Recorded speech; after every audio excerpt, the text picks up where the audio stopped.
Welcome to the only daily podcast focusing on compliance news of the day. Each morning, start your day with a cup of coffee and Tom Fox, the voice of compliance, to hear about 4 of the top compliance, corruption, or leadership stories you will need to start your day.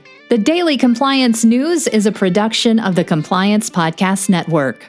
January 29, 2020, the What's a Billion Between Friends edition.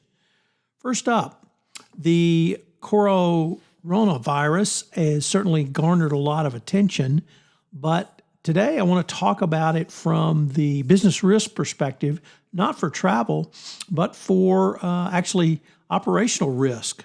It turns out that this virus has negatively impacted oil prices, which have plunged more than 15% in the past weeks, hitting their lowest levels since October.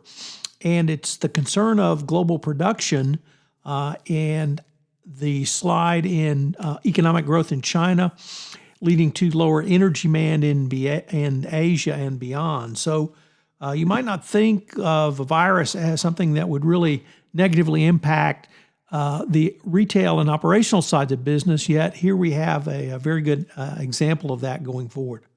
The Trump administration took a big hit earlier this week when the Pentagon announced that fully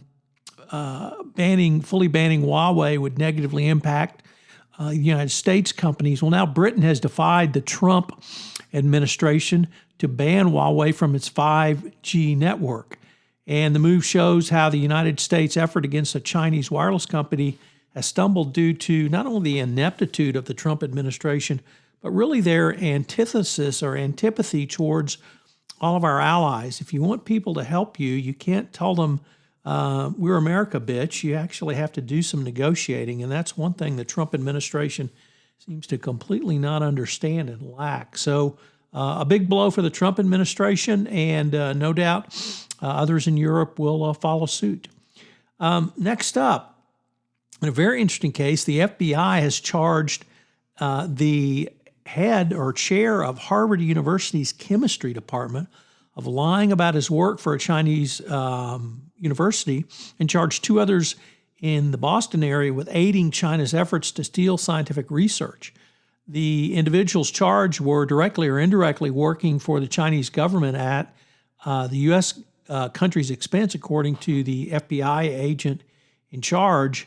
Rarely do we see a department chair arrested, but it really brings up the point that do not lie to the FBI. They not only pisses them off, but they will get you for that as well. And then finally, in the anti-corruption world, we have a huge story that it appears Airbus is about to settle massive bribery cases for nearly $4 billion. The price tag is certainly high. This is reported in a court filing in the United Kingdom.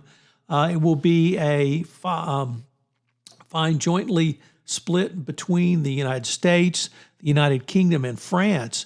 It is for multi-year bribery schemes that the company has been accused of, and it certainly will be something that Airbus wants to get behind it. So massive fine to start the year in anti-corruption enforcement. And with Goldman Sachs on the wings, this could be yet again another banner year. Once again, this was a 4-year investigation.